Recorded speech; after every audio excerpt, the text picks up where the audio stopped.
In this guide, I'm going to show you how to turn off call screening on an iPhone running iOS 26.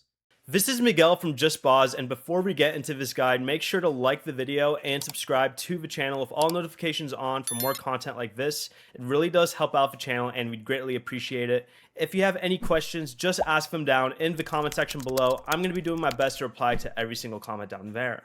Begin by opening the Settings app and scroll down to the apps icon down here. And use the search bar to search for phone and go ahead and tap on this. Inside the phone settings, scroll down until you see the screen unknown callers section here. And if it's currently set to ask reason for calling or silence, change the setting to never. Unknown callers will now ring normally without being screened or automatically silenced.